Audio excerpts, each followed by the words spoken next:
Monsieur le Président,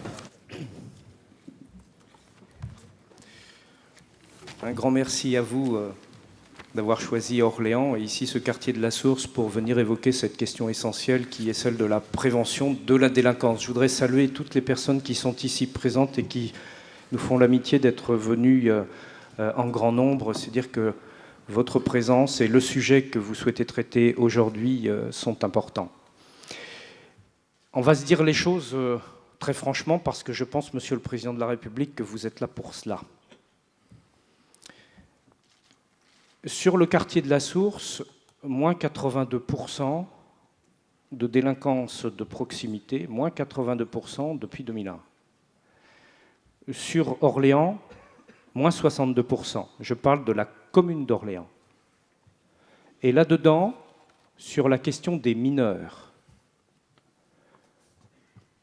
une diminution de la délinquance des mineurs qui, dans le total, est passée de 26 à 22%, alors que le total lui-même diminue. Alors la question, c'est pourquoi? Est-ce qu'on est plus malin que les autres? Est-ce qu'on est meilleur? Est-ce qu'on est plus intelligent, plus ceci, plus cela? Pas forcément. Et si je vous présente les choses de manière classique, je vais dire les trois grands ingrédients de cette réussite en étant très modeste, parce que les choses sont réversibles et sont fragiles. La première chose, il faut le dire, restaurer la tranquillité, c'est restaurer la sécurité, et c'est donc la sanction et la dissuasion. Ça, c'est le premier point. Parce que sinon, il n'y a pas de liberté des personnes qui sont ici. Le deuxième point, dans la durée, c'est la prévention et la réussite. Et la réussite à la fois éducative d'abord, et la réussite économique et sociale. Et puis enfin, le troisième pilier, c'est le renouvellement urbain. Et ce quartier de la Source est en pleine transformation depuis maintenant 6 ans. Voilà, je vous ai dit les choses de manière classique. Oui, mais je crois que ce n'est pas suffisant. Parce que ça, c'est nécessaire, mais ce n'est pas l'essentiel de la réussite. L'essentiel, c'est quoi? De ma modeste expérience, c'est une volonté féroce, contre vents et marées, et parfois contre celles et ceux qui nous expliquent comment faire, qui nous donnent des leçons, mais qui ne vivent pas dans ce quartier ou dans ces quartiers. Ça, c'est la première chose. Et Dieu sait si, avec l'équipe municipale qui est ici présente, nous en avons entendu et parfois subi au premier temps de 2001-2002 sur les mesures que nous avons prises. La deuxième chose qui est fondamentale, c'est de s'inscrire dans la durée. Il faut du temps. Ça prend plus de temps qu'on voudrait. Parfois, c'est usant. Parfois, ce que l'on fait se trouve détricoté. Et puis, il faut recommencer. Toujours et toujours. Et là, ça finit par gagner. Et puis, la troisième chose, et c'est la démonstration sur cette table qui est réunie ici, c'est qu'il faut non pas un partenariat, il faut une équipe. Il faut des gens qui soient 7 jours sur 7. Si vous me le permettez, ils ne sont pas aux 35 heures. Ils sont 7 sur 7 et 24 heures sur 24. Et ils ont cette envie permanente de réussir et d'avoir des résultats. Et là, alors bien sûr, vous en avez vu beaucoup tout au long de votre visite, de ces personnes à qui je rends hommage et qui s'impliquent, qui mouillent le maillot. C'est une véritable équipe, ce n'est pas un partenariat, c'est une équipe. Et ici, autour de cette table, vous avez quelques personnes qui illustrent mon propos. Et je vous propose tout de suite à la fois de vous les présenter et de leur donner la parole, parce qu'on réunit un petit peu les différents acteurs de cette prévention réussite. Donc Jérémy Benoît, qui travaille sur les résidences de l'Orléanais, il est au charbon tous les jours, toutes les nuits. Il a dû dormir un petit peu cette nuit, la meilleure mine. On a Saï Sirissouk, qui est le responsable de la prévention réussite, donc il chapeaute l'ensemble. Il coordonne tout cela, il faut qu'il y ait de la cohérence. Il y a donc juste à côté Madame Godefroy de l'AVEM, la gestion, la prise en compte des victimes. Madame la principale de collège, parce que l'éducation nationale a un rôle déterminant dans tout cela, Madame Ferry. Et puis le lieutenant François Druon, qui est sur le commissariat de l'Argonne. Donc voilà un certain nombre des acteurs, et je propose tout de suite à Monsieur Jérémy Benoît, qui va avoir la redoutable tâche de commencer, de bien vouloir prendre la parole. Merci. Monsieur le Président, je représente donc les résidences de l'Orléanais, un organisme de 9000 logements sur l'agglomération d'Orléans, 4 agences décentralisées et une agence sur le quartier de la Source qui gère environ 2100 logements. La prévention de la délinquance pour un bailleur comme nous, c'est à la fois une nécessité, je dirais même une évidence de longue date, en particulier quand on est sur un quartier comme Orléans-la-Source qui a bénéficié d'une opération de renouvellement urbain très ambitieuse. Pour nous, notre organisme, cette opération de renouvellement urbain, c'est améliorer le cadre de vie et c'est un élément important dans la prévention de la délinquance. 1200 réhabilitations, avec sécurisation de nos halls d'entrée, vidéosurveillance dans nos halls d'entrée, autant de résidentialisation qui améliore la gestion au quotidien, qui partage la responsabilité entre la ville, entre le bailleur, qui permet aux habitants de s'approprier les espaces extérieurs, et qui, dans notre travail quotidien, nous permet de ramener de la règle également. Et tout ça, c'est un investissement, résidentialisation, réhabilitation de plus de 60 000 € au logement. L'ANRU nous permet donc de poser un cadre urbain.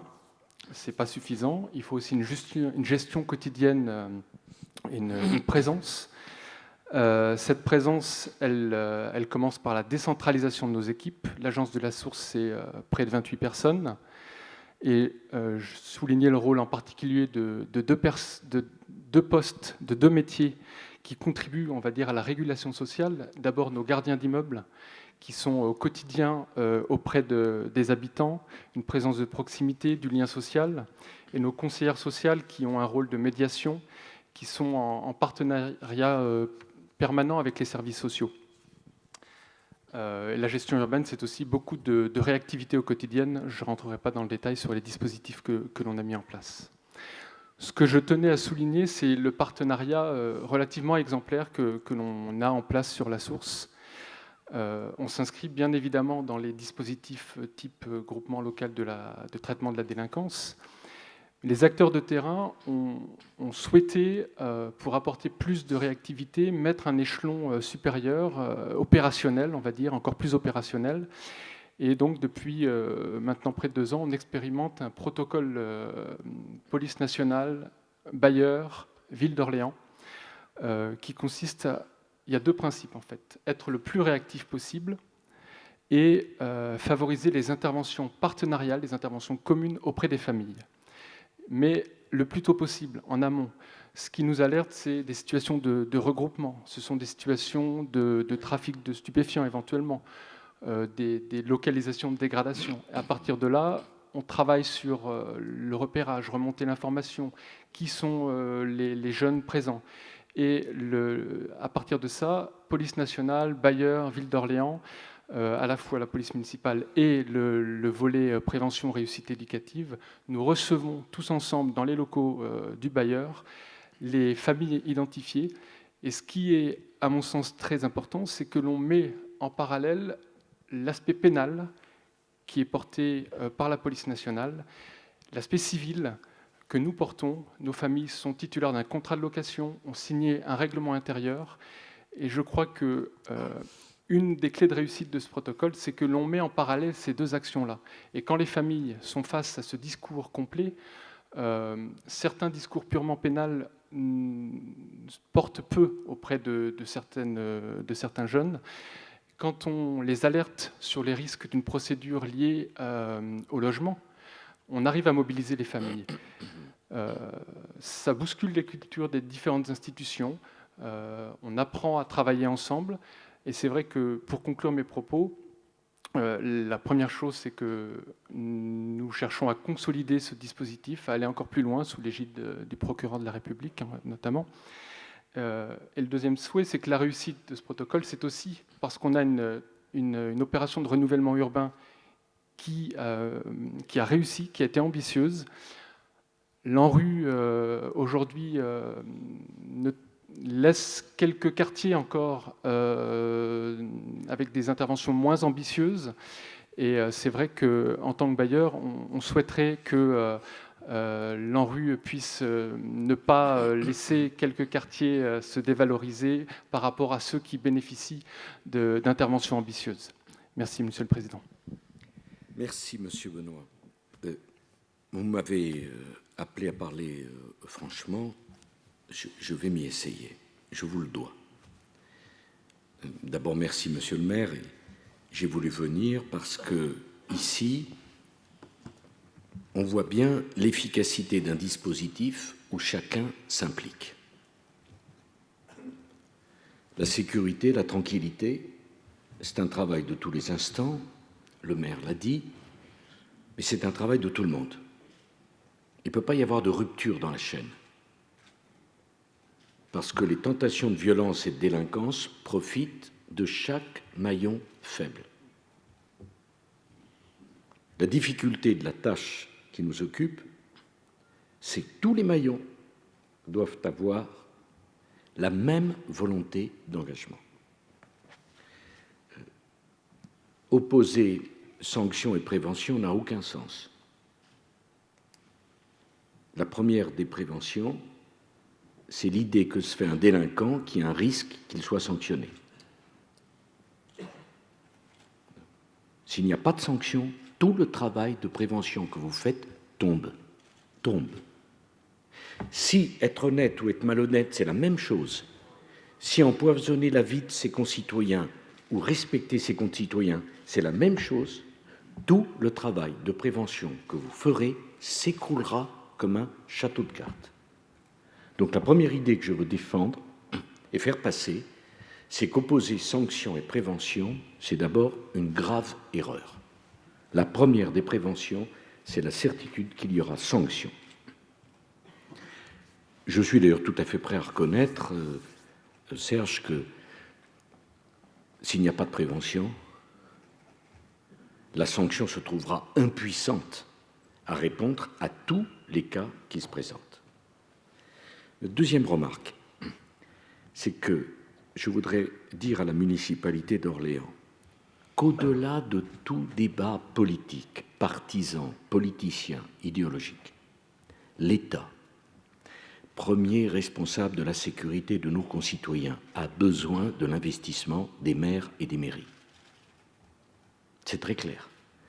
Qu'elles soient de droite, de gauche, du centre, non inscrites, peu importe, l'État qui a à faire face à une violence de plus en plus forte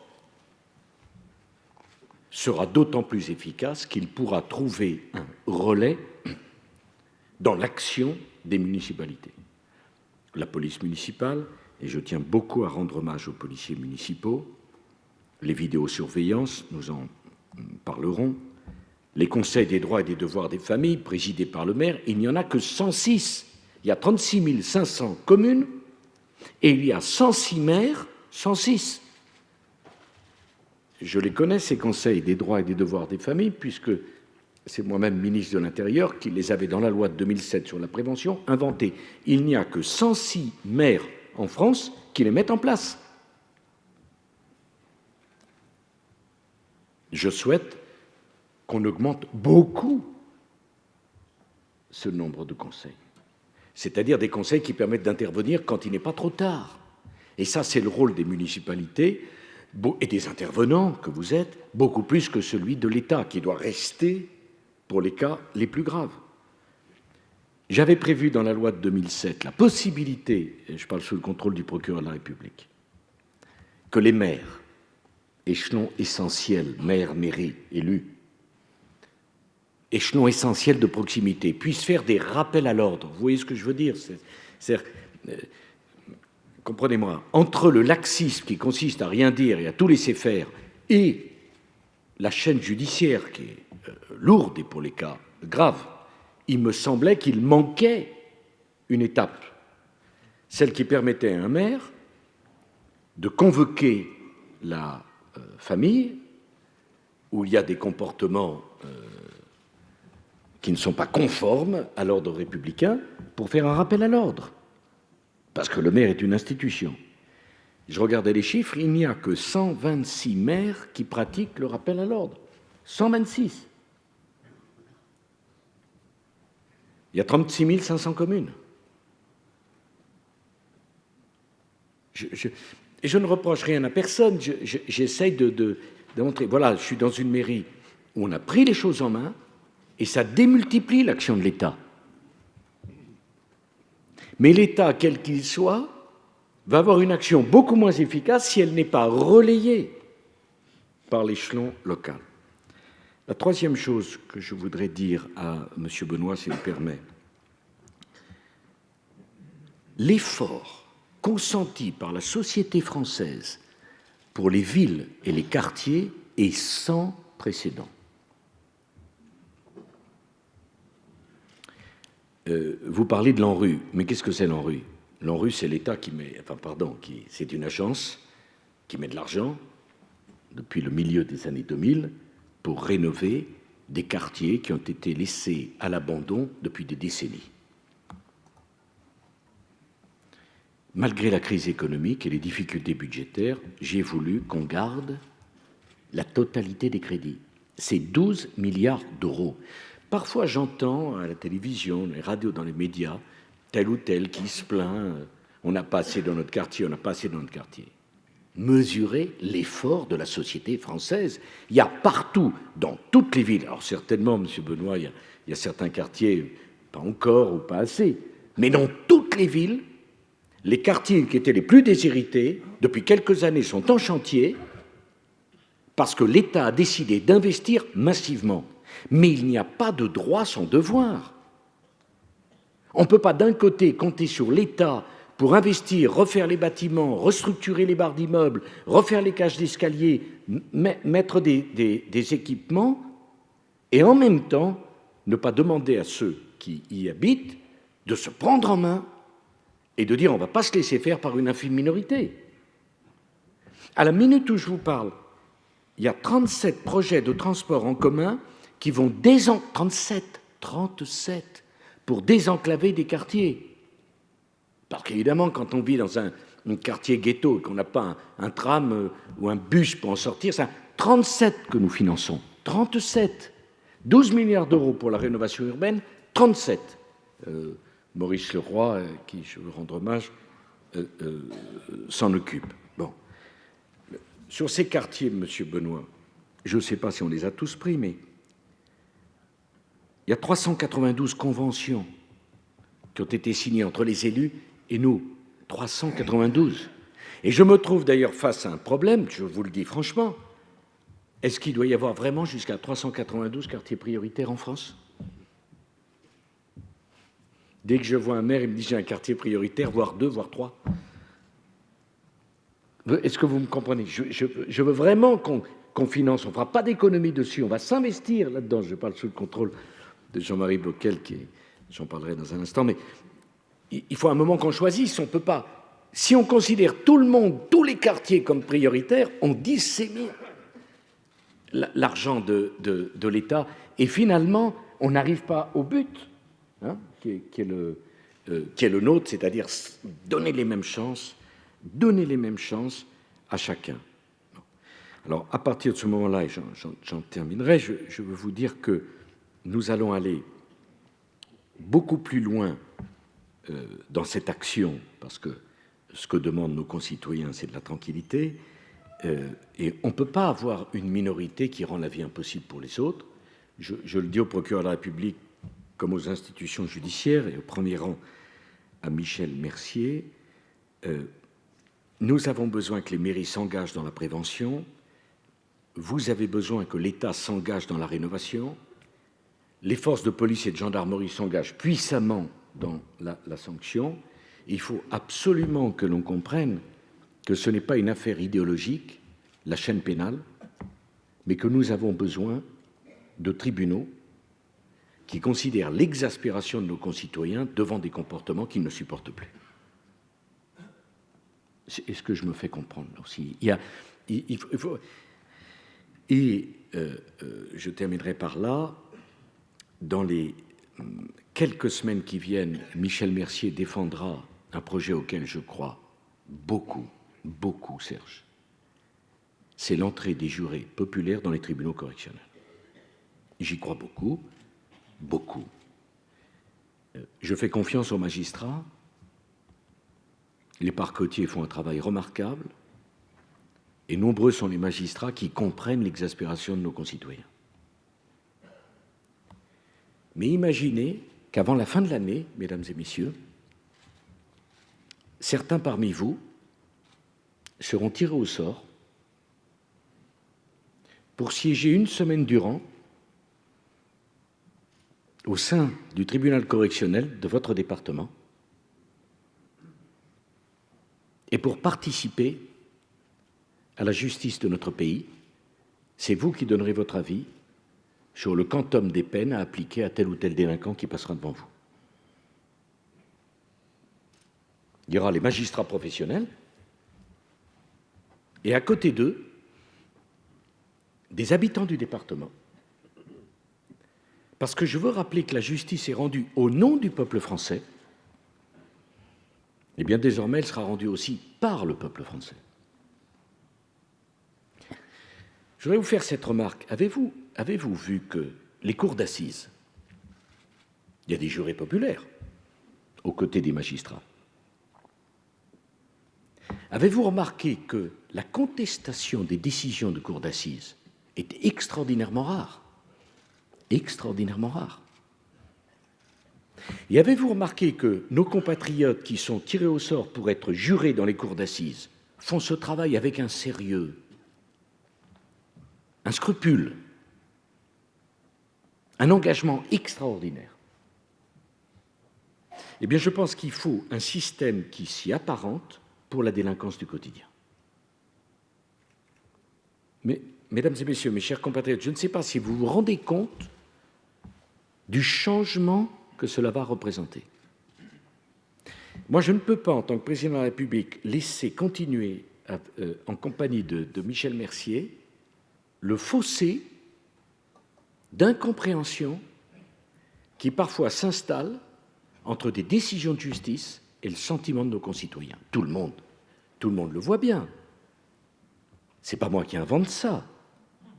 L'actualité nous en sert des exemples multiples. C'est tellement difficile de rendre la justice. Mais désormais, vous siégerez dans les tribunaux correctionnels. Alors on me dit, ah oui, mais ça va être cher. Quel argument?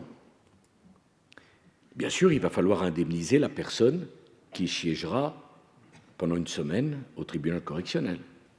Mais mes chers compatriotes, est-ce que ce n'est pas beaucoup plus cher d'avoir une justice que les Français n'arrivent pas toujours à comprendre?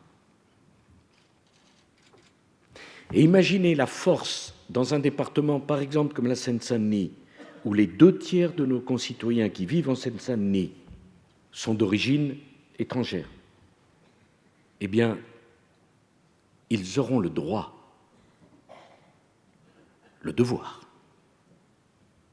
de participer aux juridictions de jugement sur des faits de délinquance au quotidien dans leur département. Est-ce que vous ne croyez pas qu'avec ça, on va augmenter le civisme? Il n'y a plus de service militaire.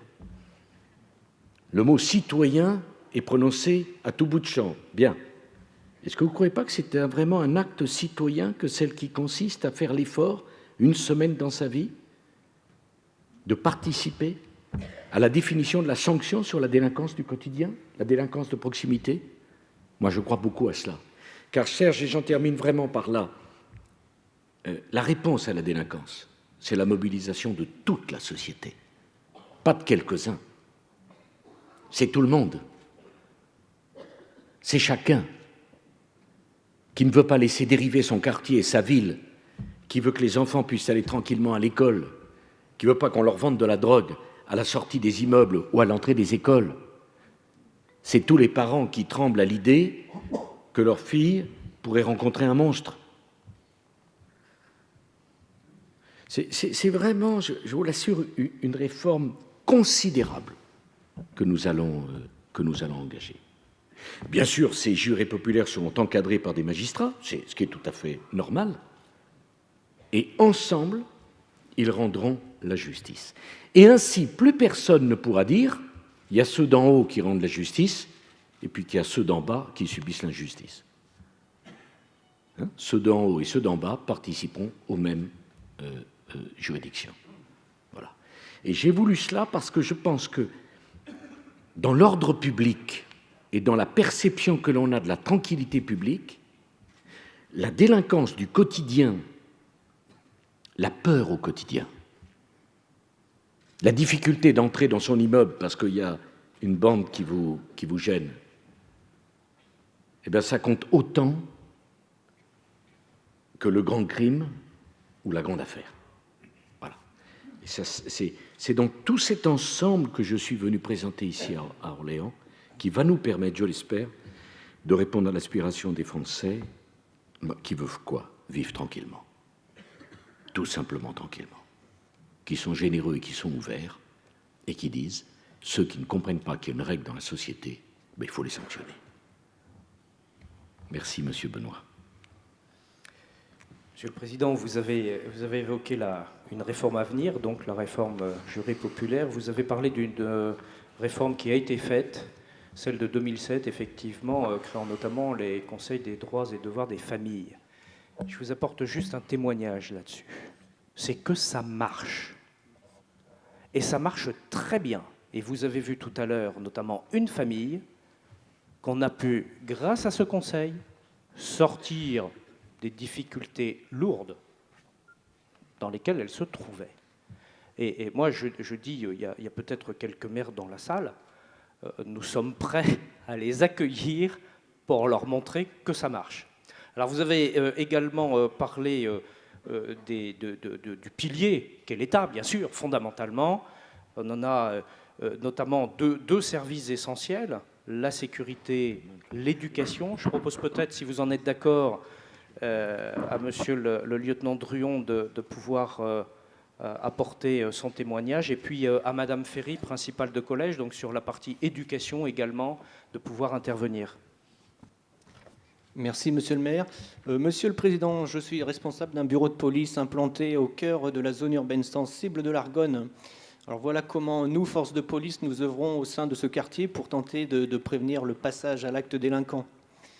Donc bien évidemment pour nous, l'essentiel de la mission de police, c'est d'assurer la protection de la voie publique, c'est-à-dire qu'en fait on s'inscrit, ce qu'on souhaite, c'est assurer une présence forte et visible des forces de police sur la voie publique. Ça s'est traduit en fait dernièrement dans le quartier de l'Argonne par la mise en place d'une UTEC, une unité territoriale de quartier, qui est maintenant passée en brigade spécialisée de terrain depuis le mois de décembre 2010.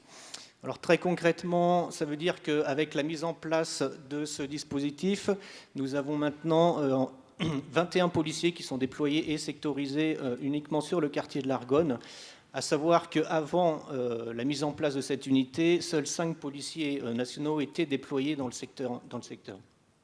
Donc évidemment, l'occupation de la voie publique a fortement augmenté au sein du quartier.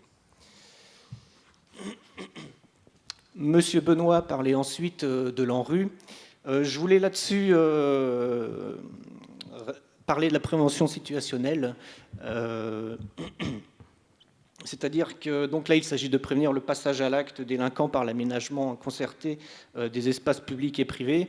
Bon, très concrètement, au sein du commissariat central, nous avons un référent sûreté qui s'occupe des études, qui étudie tous les aménagements envisagés par notamment les bailleurs sociaux, ainsi que, par exemple, concernant toujours le quartier de l'Argonne, le collège Jean Rostand, les aménagements à venir au sein du collège Jean Rostand. Donc là aussi, on s'inscrit très nettement dans un partenariat qui concourt à lutter contre la délinquance. Je souhaitais aussi aborder 2 dispositifs que nous avons mis en place toujours au sein du quartier, qui me semblent très positifs. Alors il y a tout d'abord le référent sécurité école. Alors concrètement, il s'agit d'un gardien de la paix qui assure des permanences tous les vendredis matins au sein du collège Jean Rostand, le collège qui est donc implanté dans la zone urbaine sensible. Ce dispositif est mis en place depuis le 24 septembre 2010. Donc le rôle du policier en place est évidemment d'écouter les collégiens, de les conseiller et éventuellement de les orienter vers d'autres interlocuteurs. Madame la principale du collège Jean Rostand me disait il y a peu que depuis l'implantation, le début des permanences du policier, l'ambiance générale de l'établissement avait très favorablement évolué dans le bon sens. J'ajoute d'ailleurs que grâce aux permanences que le policier assure dans le collège, on a pu révéler plusieurs affaires d'extorsion et solutionner aussi plusieurs affaires d'intrusion en milieu scolaire et des affaires d'extorsion, donc de raquettes. Un deuxième dispositif me semble aussi intéressant à décrire dans le cadre de la prévention de la délinquance, c'est la mise en place en fait d'un réserviste de la police nationale qui est délégué à la cohésion police-population. Il est aidé dans ses missions en fait par un citoyen volontaire. Au quotidien, en fait, ces deux personnes assurent des permanences, notamment au sein du bureau de police, mais ils vont aussi voir directement la population. C'est pour nous particulièrement utile parce qu'en fait, ils ont un contact privilégié, notamment, je vous le disais, avec des associations, avec la population, et ils nous permettent notamment de nous apercevoir dès qu'un point chaud émerge au sein du quartier, et donc ça nous permet d'avoir une plus grande réactivité dans le cadre du déploiement des forces de police sur le terrain. Et je souhaitais terminer mon propos sur l'intérêt de la vidéoprotection, effectivement. Nous l'évoquions tout à l'heure rapidement. Alors évidemment, la vidéoprotection, on pense tout d'abord effectivement à la vidéoprotection mise en place notamment par la mairie d'Orléans concernant le quartier de l'Argonne. C'est effectivement 24 caméras qui ont été installées dans le quartier de l'Argonne. Donc effectivement, je voulais témoigner aussi du bon fonctionnement de ce dispositif. J'ai notamment un exemple vécu, c'est-à-dire que dans le quartier de l'Argonne, nous avons 3 centres de formation des apprentis. Les apprentis qui se rendaient sur leur lieu d'études étaient régulièrement victimes d'agressions, d'extorsions, de raquettes. Et depuis l'implantation de ces caméras de vidéoprotection, maintenant, les apprentis peuvent se rendre sur leur lieu de travail dans le calme et dans la sécurité. Je n'oublierai pas non plus la vidéosurveillance, la vidéoprotection qui est mise en place par les bailleurs sociaux. Je pense notamment aux résidences de l'Orléanais qui ont fait un énorme travail en installant toutes ces caméras dans les halls des immeubles du quartier de l'Argonne, avec un succès évident dans la lutte contre les rassemblements dans les halls d'immeubles ainsi que les dégradations qui y sont commises. Voilà. Peut-être le deuxième pilier, l'éducation. Donc Madame Ferry, qui est principale du collège André Malraux et qui est également très impliquée sur ces questions de prévention, avec l'ensemble d'ailleurs des dispositifs que nous gérons ville avec l'éducation nationale et notamment contrat de réussite éducative. Madame Ferry. Merci Monsieur le maire. Monsieur le Président, au sein de nos établissements scolaires, la prévention de la délinquance repose sur plusieurs piliers, dont la lutte contre l'absentéisme.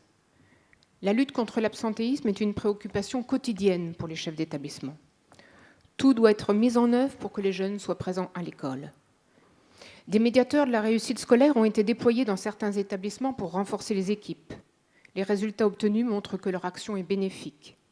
Ces acteurs repèrent les élèves les plus fragiles, entrent en contact avec leurs familles pour comprendre les motifs d'absence et faire revenir les jeunes vers l'école. Mais travailler à l'interne ne suffit pas. Travailler en partenariat est indispensable pour rendre nos actions le plus efficaces possible.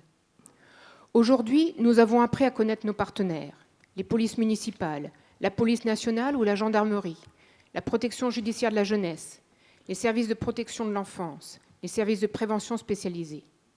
Nous nous réunissons régulièrement au sein des cellules de veille pour évoquer la situation des jeunes qui nous préoccupent. Reste que les réponses à donner ne sont pas simples. Certaines existent, les dispositifs relais par exemple. Dans l'agglomération orléanaise, 3 dispositifs fonctionnent. L'un d'entre eux, créé à l'initiative de la ville d'Orléans en 2004, répond particulièrement bien à la lutte contre l'absentéisme. Il s'agit de l'atelier de remotivation et de civisme, appelé ARC. Les jeunes collégiens qui commencent à décrocher de l'école y sont accueillis pendant 1 semaine. Ils réfléchissent avec les adultes qui les encadrent sur le sens de l'école. Ce dispositif, qui fonctionne en alternance 12 semaines sur l'année, permet aussi de comprendre que certains jeunes ont besoin d'un temps plus long. Dans ce cas, ils sont repositionnés sur les 2 autres dispositifs pour des sessions allant de 4 à 6 semaines. En tant que responsable pédagogique de ces dispositifs, je constate que plus le jeune arrive tôt, plus les chances de le raccrocher sont grandes. Nous avons également constaté que les jeunes en difficulté ne sont plus cantonnés au milieu urbain, mais malheureusement que la délinquance s'est étendue au monde rural. Grâce à l'effort consenti par le Conseil général du Loiret en termes de transport, nous pouvons dorénavant intégrer des jeunes de toute une partie du département sur certains des dispositifs de l'agglomération orléanaise. C'est une chance. Le travail mené par les équipes des dispositifs est délicat, difficile parfois. Ce sont des équipes engagées, ayant une bonne connaissance des adolescents et en perpétuelle réflexion pour faire évoluer leurs pratiques et les adapter aux adolescents accueillis. Cette réflexion, nous devons tous, nous, pédagogues, nous en emparer. Ce doit être notre objectif. La lutte contre l'absentéisme est l'affaire de tous. Nous devons continuer à nous interroger afin de tout mettre en œuvre pour renforcer chez nos jeunes le goût de venir à l'école et éviter le plus en amont possible le décrochage scolaire. Merci, Madame Ferry. Ce que vous dites est frappé au coin du plus grand bon sens. Mais au niveau national, il faut, me semble-t-il, que nous prenions les choses avec davantage d'autorité et de fermeté. Je m'explique. Le problème de l'absentéisme et des décrocheurs. Votre bonne volonté et celle de vos collègues est remarquable. Il se trouve que l'école est obligatoire jusqu'à 16 ans et que les différents dispositifs d'apprentissage et d'insertion professionnelle commencent pour la plupart à 18 ans. Et nous avons des jeunes entre 16 et 18 ans qui sortent totalement des radars de la société. Mais totalement. Hein, vous me suivez bien. Jusqu'à 16 ans, parce qu'il y a l'absentéisme, excusez-moi, à l'école, j'y reviendrai, mais il y a pire, il y a celui qui sort de l'école et qui est nulle part. Hein, et celui-là, il est à un âge critique, c'est celui-ci qu'on retrouve dans la rue. C'est celui-ci qui va être recruté pour faire le guetteur pour les trafiquants de drogue. C'est celui-ci qui va vraiment vriller sans espoir de retour. Bon. Avec le ministre de l'Éducation nationale, nous avons donc pris une décision complexe, mais je la crois indispensable. Nous ne voulons plus un seul jeune de 16 ans disparaissant des radars de la société. Tout jeune qui arrête l'école à 16 ans, on doit savoir ce qu'il fait, où il se trouve, je veux dire, où il se trouve, ce qu'il fait professionnellement, et lui proposer une formation. Pour cela, nous avons pris la décision de créer un fichier pour pouvoir suivre ces jeunes. Car, naturellement, si vous ne faites pas la centralisation au niveau de chaque département des jeunes qui sortent du dispositif scolaire, comment pouvez-vous les aider?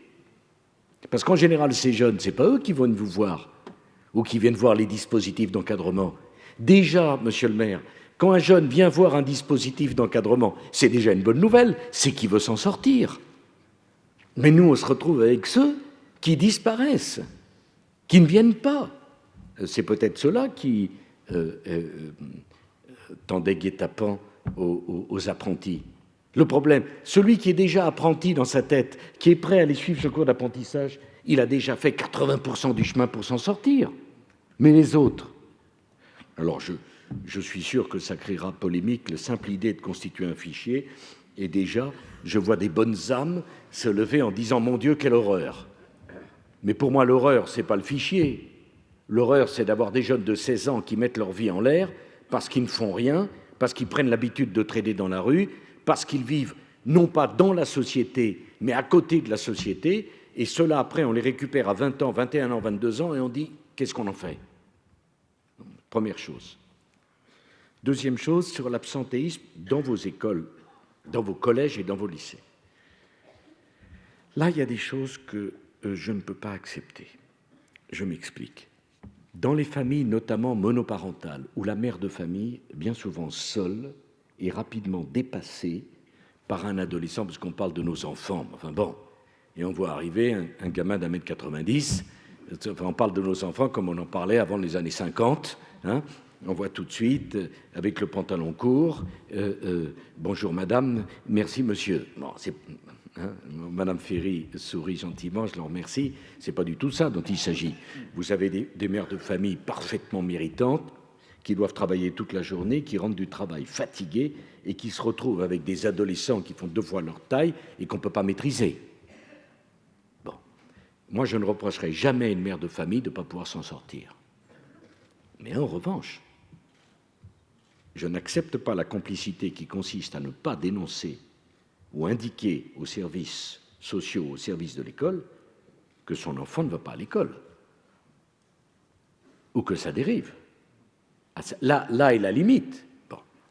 Nous avons donc décidé que, à partir de 4 demi-journées d'absence non justifiées sur une période d'1 mois, 4 demi-journées d'absence, le chef d'établissement signalera à l'inspecteur d'académie cet absent. L'inspecteur d'académie convoquera les parents pour les avertir. Et si dans le mois suivant une nouvelle absence injustifiée est constatée, nous suspendrons les allocations familiales, tant que le jeune n'est pas retourné à l'école. À la minute où il revient à l'école, on redonne les allocations familiales et même la part qu'on a suspendue. On est d'accord ? Mais il y a un moment donné où la société ne peut pas se contenter de développer des bons sentiments à 3,50 francs et de voir les dégâts que cela provoque chez des jeunes. Il y a un moment où la passivité devient de la complicité, pour la famille comme pour la société. Et je précise aux autorités qui sont sur la table que cette loi qui a été votée s'appliquera automatiquement. Ce n'est pas un choix. Parce que si vous laissez un enfant, un jeune, ne pas aller à l'école, ne vous étonnez pas qu'il dérive. Donc, c'est la deuxième remarque. Troisième remarque, monsieur le maire.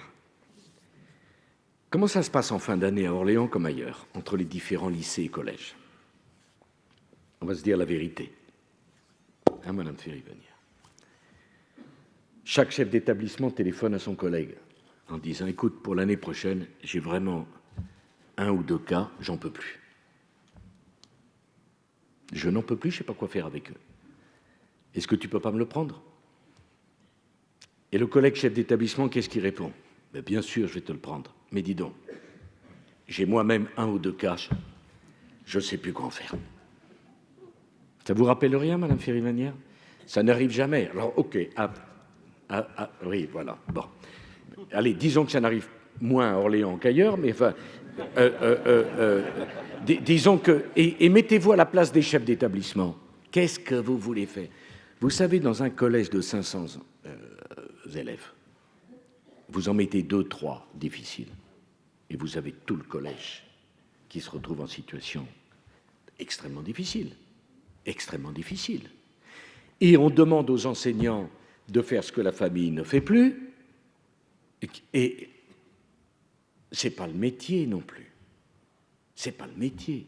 Vous voyez, je parle des enfants entre 13 et 16 ans qui n'ont pas encore commis quelque chose de suffisamment grave pour être dans les mains du procureur de la République, mais qui déjà ont commis des choses suffisamment graves pour se moquer des sanctions scolaires. Parce que quand vous dites à un abstentionniste répété que vous allez l'exclure pour 3 jours, il dit chic. Voilà une bonne nouvelle. Voilà une absence justifiée. C'est vrai ou pas, madame Ferry-Vanière? Oui, et c'est pour ça que l'exclusion, écoutez, moi, à mon époque, quand j'avais cet âge, c'est-à-dire le Moyen-Âge, hein, je vous parle de... Un autre siècle. Un autre siècle, d'abord. Merci, Michel. Bon. On m'aurait dit, il faut que tu rentres et que tu expliques à tes parents que tu es renvoyé 3 jours, j'en dormais plus, moi. Vous comprenez? Et tout le monde, enfin, je ne sais pas si vous vous souvenez, en tout cas pour ceux de mon âge très avancé, enfin, je parle à tous les quinquagénaires de la salle, et les suivants, bon, maintenant ça a changé, donc il faut qu'on s'adapte. Et nous avons décidé de créer quelque chose auquel j'attache beaucoup d'importance. Nous en avons 11, sont les établissements de réinsertion scolaire, c'est-à-dire que ces jeunes-là, impossibles dans un cadre scolaire, on les prend et on les met en internat, dans un cadre spécialisé, pendant 1 an, pour les remettre dans le sens de la scolarité, si vous voyez ce que je veux dire. Mais il y a un moment, il faut savoir, est-ce que c'est celui qui dévie qui doit revenir dans le cadre de la société, ou si c'est toute la société ensemble qui doit dévier? Moi, je pense que c'est celui qui dévie qui doit revenir dans le cadre de la société, et pas l'inverse. Et à un moment donné, il faut remettre les choses à l'endroit. Et donc, je généraliserai, donc c'est la première année d'expérience, on va le généraliser. Ce n'est pas la prison, bien sûr, c'est simplement, avec un encadrement renforcé, pour débarrasser, disons les choses comme elles sont, les collèges et les lycées, des individus qui n'ont pas compris que la vie en société, ça impliquait de respecter certaines règles.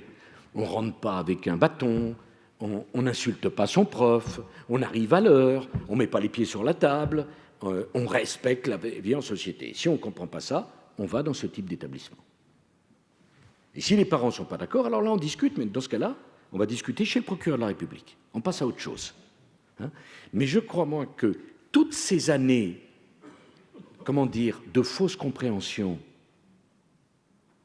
de fausse générosité et de vrai laxisme ont conduit à faire déraper une situation que plus personne ne contrôle.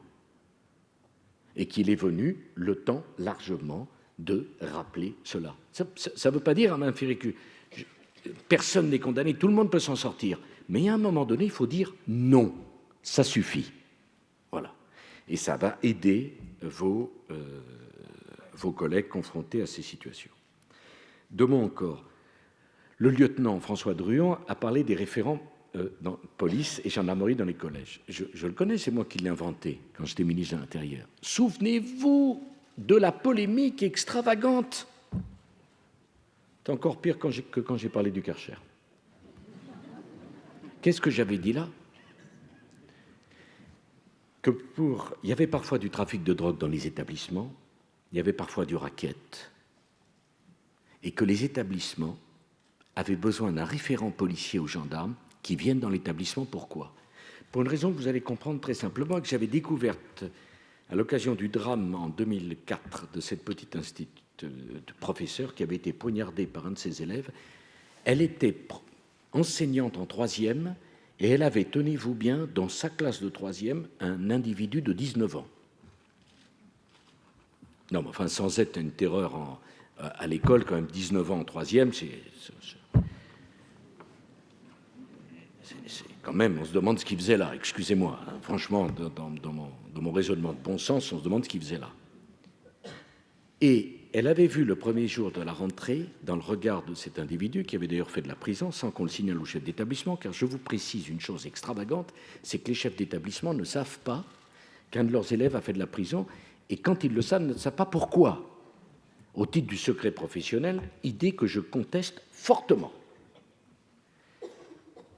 Mais cette jeune enseignante habitait à 20 km de l'endroit où se trouvait le lycée. Donc, signaler ce cas dangereux dans sa classe au commissariat de lieu de domicile, c'était comme si elle venait de la Patagonie extérieure, et signaler au commissariat du lycée et du collège, elle ne savait même pas où il se trouvait. Avec le référent que le ministre de l'Intérieur met à la disposition, ça veut dire que la même enseignante connaîtra le policier, que les jeunes savent que le policier est là, et quand on voit qu'un jeune est en train de dériver, le policier peut intervenir. Mon Dieu, qu'est-ce que j'ai pris? J'allais donc faire rentrer la police dans les établissements scolaires. Et alors? Je préfère qu'il y ait un policier une fois par semaine dans les établissements scolaires que des trafiquants ou des racketteurs. Qui se plaint ici d'avoir un policier dans son quartier? Ça n'a pas de sens, tout ça. Donc oui, je suis pour. Enfin, dernier point sur les vidéosurveillances. Là aussi, c'est extraordinaire. Je vois le débat, quantité de personnes qui me disent « Ah, vous voulez contrôler ma vie ?» Pardon, excusez-moi, j'ai beaucoup de travail. Savoir avec qui vous sortez, ce que vous achetez et où vous allez, c'est vraiment pas mon problème. Et j'ai pas le temps. Déjà pas le temps de regarder la télévision, j'ai encore moins le temps de regarder les images de vidéosurveillance d'Orléans ou d'ailleurs. Savez-vous, mes chers compatriotes, combien il y a de caméras de vidéosurveillance en Grande-Bretagne à la minute où je parle? 4 millions. C'est la grande démocratie du monde. En 2007, il y avait 20 000 vidéosurveillances en France. Merci, monsieur le maire. L'année prochaine, on sera à 60 000. Et je souhaite que ça continue. Pourquoi? Parce que les délinquants n'aiment pas être filmés pour toutes les raisons que vous connaissez et que vous pouvez comprendre. Et ça nous permet de redéployer les effectifs de police municipale, nationale ou de gendarmerie pour des tâches plus utiles. Et donc les vidéosurveillances, c'est l'avenir. Et si on peut voir la tranquillité parce qu'il y a une caméra qui filme les actes de délinquance, y a-t-il quelqu'un d'honnête qui peut se plaindre qu'il y ait une caméra? Alors moi, je ne peux pas imposer au maire d'être aussi ouvert que le maire d'Orléans et donc aussi efficace. Mais faire de l'idéologie sur la présence de vidéosurveillance dans les rues, c'est un débat de retardataire. La seule question qui doit se poser pour nous, les caméras, elles ne sont pas de gauche, elles ne sont pas de droite, elles ne sont pas du centre, elles ne sont pas d'opposition ou de la majorité. Les caméras, elles sont là pour aider les forces de l'ordre à maintenir l'ordre public, tant mieux. Et c'est une excellente chose. Donc le ministre va développer beaucoup, nous avons prévu 35 millions d'euros pour aider les maires à installer de la vidéosurveillance. Et vous voyez petit à petit se définir et se dessiner la réponse moderne aux problèmes de sécurité du siècle, du 21e, pas du précédent. Monsieur le Président, là on est rentré vraiment dans les dispositifs extrêmement concrets et opérationnels. Sur Orléans, nous en mettons en œuvre depuis ces quelques 10 ans 28. Et effectivement, comme vous l'avez dit tout à l'heure, chaque maillon de la chaîne, et c'est évidemment le maillon le plus faible qui casse. Donc il faut que tous ces dispositifs fonctionnent en cohérence, qu'ils soient bien articulés et qu'ils soient tous forts et réunis aux autres. Et pour cela, il faut qu'il y ait une cohérence d'ensemble. Alors, ce que l'on a fait dans les toutes dernières années, 2007-2008, c'est que nous avons réuni ces dispositifs dans un plan global, plan de prévention, et nous avons voulu aller au-delà de la prévention en ajoutant la réussite, et notamment pour tous ces jeunes dont vous venez de parler, pour qu'ils aient une perspective et qu'ils puissent effectivement réussir dans la vie. Donc ce plan de prévention et de réussite, maintenant, il est en œuvre avec, comme on l'a dit, l'ensemble des partenaires qui sont ici et sans lesquels on ne peut pas le mettre en œuvre, ce plan.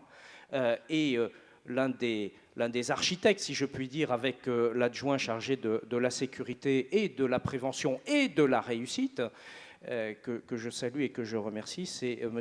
Saï Sirissouk, donc, qui a la responsabilité difficile, délicate de cette coordination et de cette cohérence.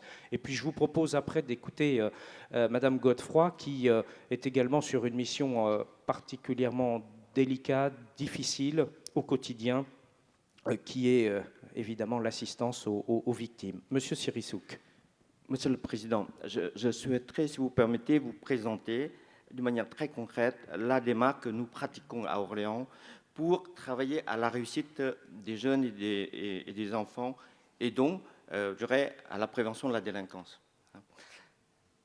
Tout d'abord, pour réussir la prévention de la délinquance, il faut, à notre sens, parvenir à détecter le plus en amont possible. À Orléans, l'ensemble des acteurs, agents de prévention-médiation, enseignants, bailleurs, policiers, parents, travailleurs sociaux du Conseil général, chacun sur son terrain d'action participe à un travail de détection des enfants qui ont besoin d'être aidés. Par exemple, les médiateurs peuvent remarquer dans la rue des enfants livrés à eux-mêmes, comme vous avez dit tout à l'heure, et parfois sous l'influence de jeunes déjà dans la déviance. Ou les gardiens d'immeubles, de M. Benoît, qui peuvent observer que des jeunes collégiens squattent les halls d'entrée à des heures où ils doivent être à l'école ou chez eux. Ou à travers les dispositifs comme les veillées éducatives.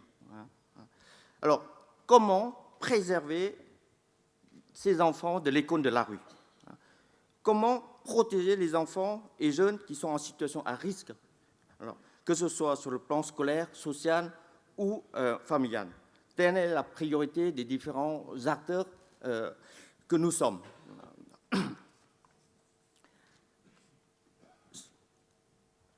Très concrètement, à partir de ce premier travail de détection, l'ensemble des partenaires se met autour de la table, Monsieur le Président, très concrètement, pour élaborer un plan d'aide personnalisé à chacun des enfants et des jeunes.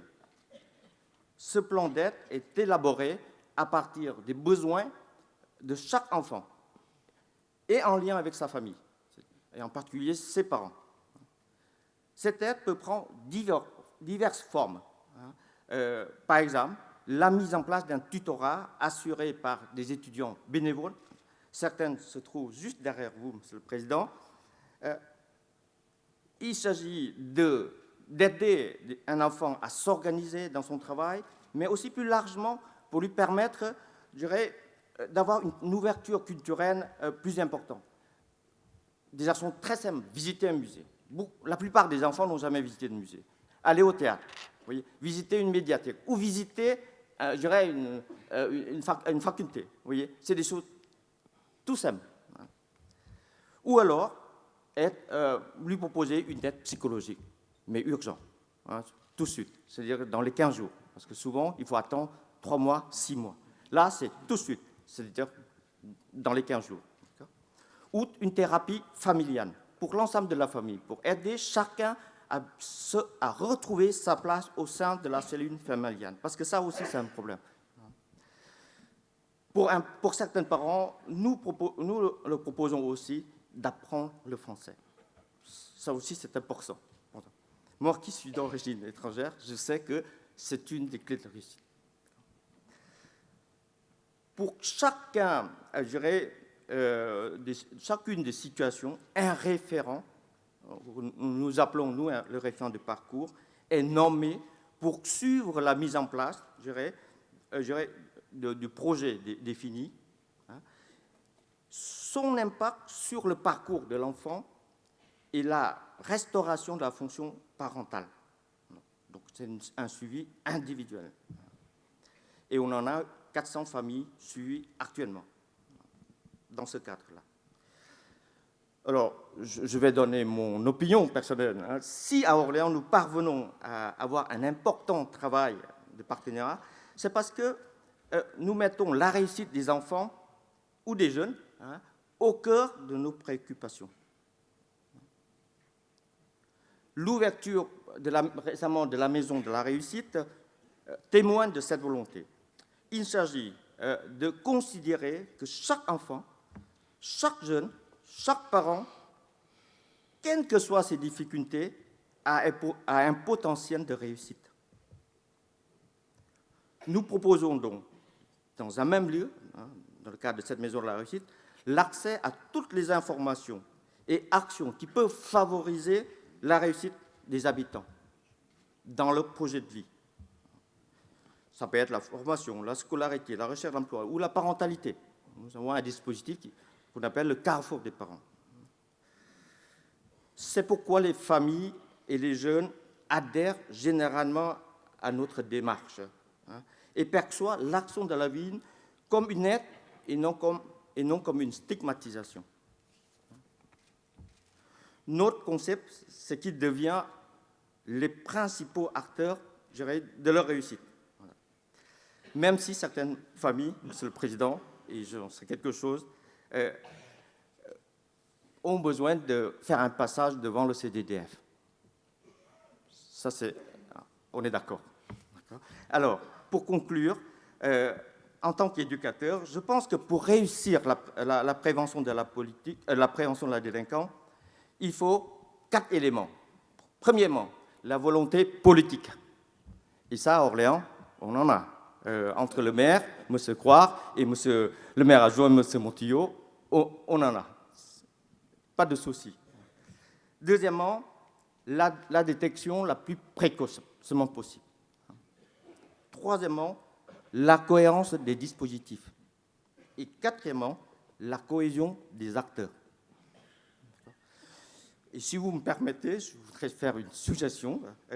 Dans le cadre de la loi de la prévention de la délinquance, ne serait-il pas pertinent de favoriser, au même titre que le CDDF, la création des dispositifs comme celui que je viens de vous parler, la maison de la réussite, pour travailler à la réussite des enfants et des jeunes, et pérenniser certains dispositifs comme celui de la réussite éducative. C'est sûrement un des dispositifs les plus efficaces aujourd'hui en France pour lutter contre la prévention de la délinquance. Merci, Monsieur le Président.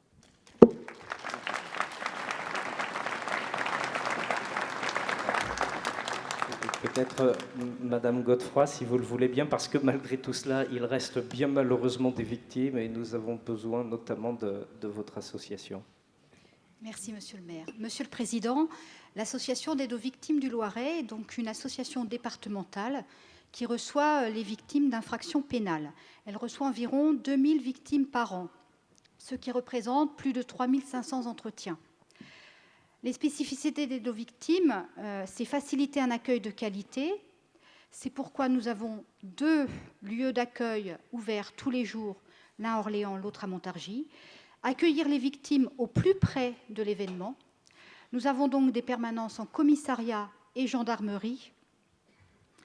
Bien sûr, informer les victimes de leurs droits et du déroulement de la procédure, bien souvent très mal connus par ces victimes. Nous avons donc, et notamment dans le cadre du bureau d'aide aux victimes depuis cette année 2010, des permanences 4 demi-journées par semaine au tribunal d'Orléans, 1 demi-journée par semaine au tribunal de Montargis et à la maison de justice et du droit. Et c'est enfin leur proposer une aide psychologique pour prendre en compte le préjudice, détecter l'évolution du traumatisme afin d'en prévenir les conséquences. Donc notre rôle principal est de recevoir ces victimes.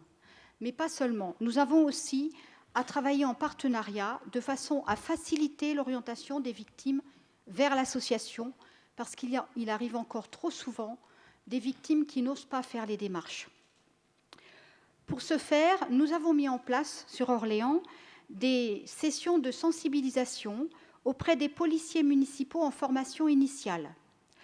Je fais moi-même des interventions 2 fois par an, depuis 2007, auprès de ces policiers, pour leur expliquer l'intérêt d'orienter les victimes vers l'association, ou vers une autre association, ou vers un avocat, pour qu'elles puissent faire valoir leurs droits et être reconnues. Nous proposons également des sessions de sensibilisation au personnel d'accueil et élus des mairies et des communautés de communes, aux étudiants en droit de l'université, parce que c'est des futurs magistrats, futurs avocats. Et enfin, nous participons assez régulièrement à diverses réunions avec des partenaires, toujours dans l'esprit d'expliquer ce qu'est l'aide aux victimes et l'intérêt de bien prendre en compte les victimes. Notre souhait serait que ces sensibilisations soient plus largement proposées, notamment au personnel de l'éducation nationale. Une convention nationale a été signée entre l'INAVEM, donc notre institut national, et l'éducation nationale pour proposer une prise en compte des élèves victimes ou des personnels. Mais au-delà de ça, nous pourrions envisager de faire une sensibilisation des enseignants, des chefs d'établissement, pour que, effectivement, quand il y a des victimes, elles soient prises en compte le plus rapidement possible. Merci, Monsieur le Président. Merci beaucoup. Monsieur Sirissouk, d'abord, vous avez parfaitement raison. Tout jeune, toute personne peut réussir et il faut parier sur les qualités qui sont en elle. C'est ce qui nous a conduit à créer les internats d'excellence, Parce que la France, on ne le répète pas assez, mais c'est quand même un pays où les études sont gratuites et où la santé est gratuite pour tous ceux qui n'ont pas les moyens. C'est pour ça, Monsieur Cirichou, que je suis si intransigeant sur la présence à l'école. Hein? En France, on peut étudier gratuitement et être soigné gratuitement. Mais ce n'est pas un choix d'aller à l'école, c'est un devoir. La France fait pour ces jeunes ce que peu de pays au monde ne mettent en œuvre. Et nous avons créé les internats d'excellence, c'est-à-dire les jeunes les plus méritants qui travaillent dans des familles très modestes où ils n'ont pas de chambre, pas d'ordinateur, même pas de table pour travailler.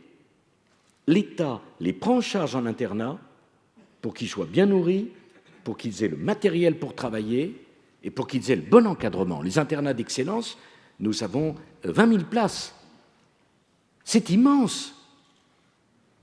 Mais je voudrais qu'on comprenne aussi, est-ce qu'on culpabilise toujours la société un petit peu? Je voudrais qu'on voit un peu tout ce que la société met en œuvre, que ce soit les mairies, le Conseil général, cher Éric Doligé, l'État, tous les dispositifs qui sont en place. On a mis en place quelque chose que je crois beaucoup, c'est les études dirigées après le collège. Il y a près de 40% des collégiens aujourd'hui qui peuvent... Vous savez, j'avais fait campagne dans ma campagne présidentielle sur les orphelins de 16 heures, hein, parce que maintenant c'est normal, d'ailleurs, toutes les femmes ont une activité professionnelle, et l'école se termine à 4 heures, ou 4h30, ça dépend les jours, mais enfin peu importe. Et qui peut quitter son travail, revenir et être là pour voir les enfants? Donc maintenant, entre 30 et 40% des élèves de collège et de lycée ont le droit à ces études dirigées. Regardez les progrès fantastiques qu'on a fait depuis que j'avais indiqué ça en 2007. Internat d'excellence, études dirigées, accompagnement individualisé. Bon, mais j'attends en échange une prise en main. Hein, ça ne peut pas toujours être les autres, la société, pas assez de personnel, pas assez de crédit, pas assez d'enrue, pas assez de ceci. Non, il y a un moment donné, vous savez ce proverbe populaire « étoile t'aidera », bon, il y a un minimum qui doit être mis en œuvre. Je le crois profondément. Sur la Maison de la Réussite, Jean-Marie Bockel, dans le cadre de sa mission, sera très attentif à vos propositions pour les inscrire et pourquoi pas retenir votre idée. Par ailleurs, dans le cadre de la LOPSI 2 votée par le Parlement et proposée par Brice Hortefeux, les communes de plus de 50 000 habitants, monsieur le maire, vont désormais avoir l'obligation de créer un conseil des droits et des devoirs. Comme ça répondra à ce que dit monsieur Rie.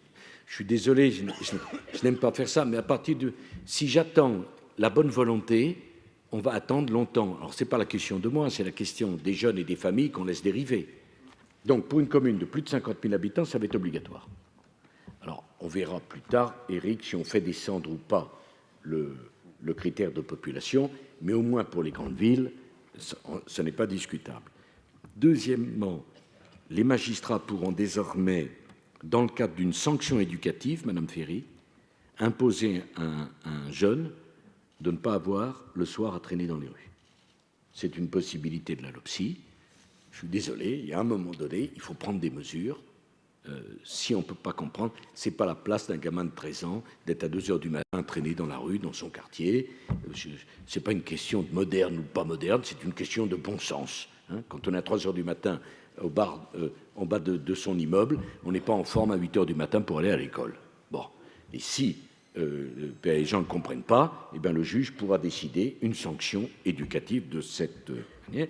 Quant au préfet, il pourra lui aussi restreindre la liberté d'aller et venir des enfants de moins de 13 ans dans le cadre de la LOPSI. Vous voyez, je termine par cela notre réunion.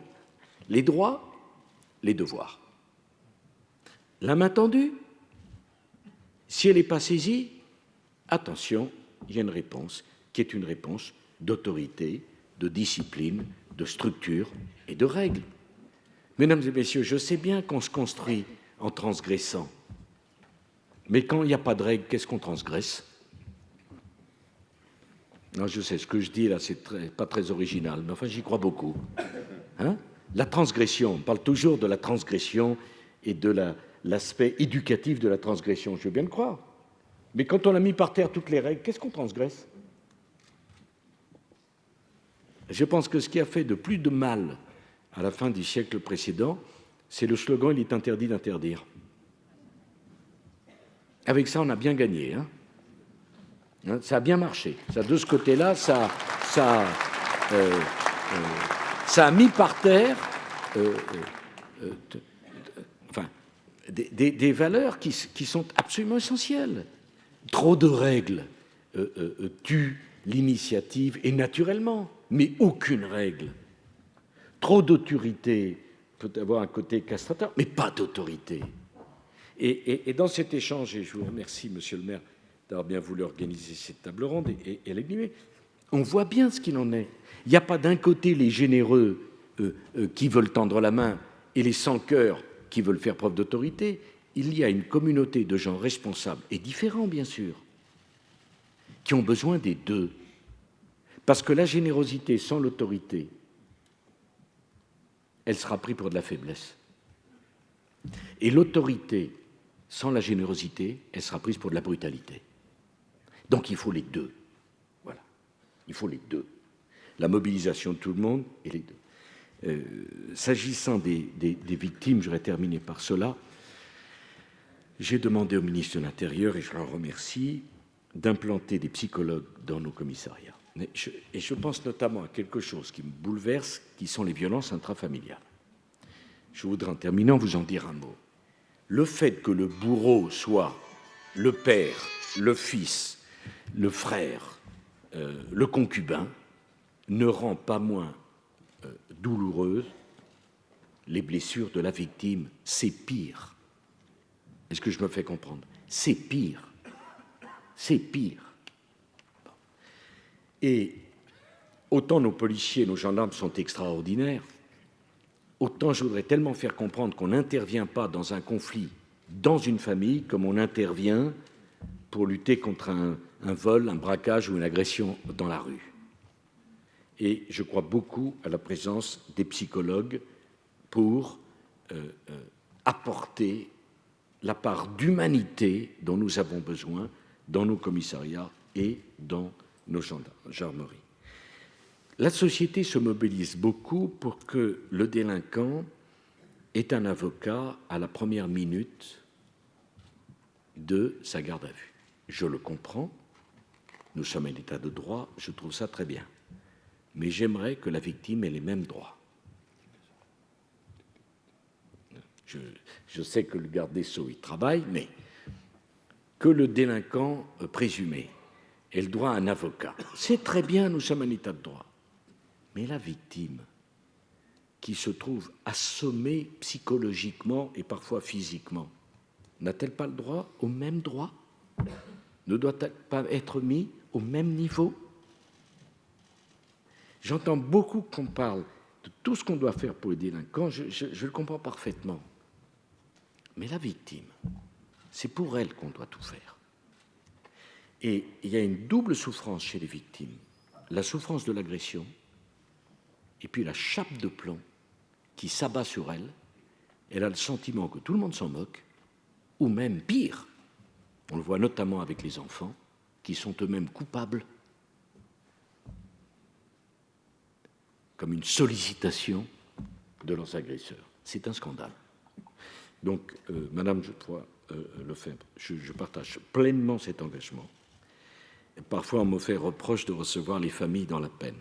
Moi, je pense que c'est mon devoir. On dit « Ah, il fait de la compassion ». Non.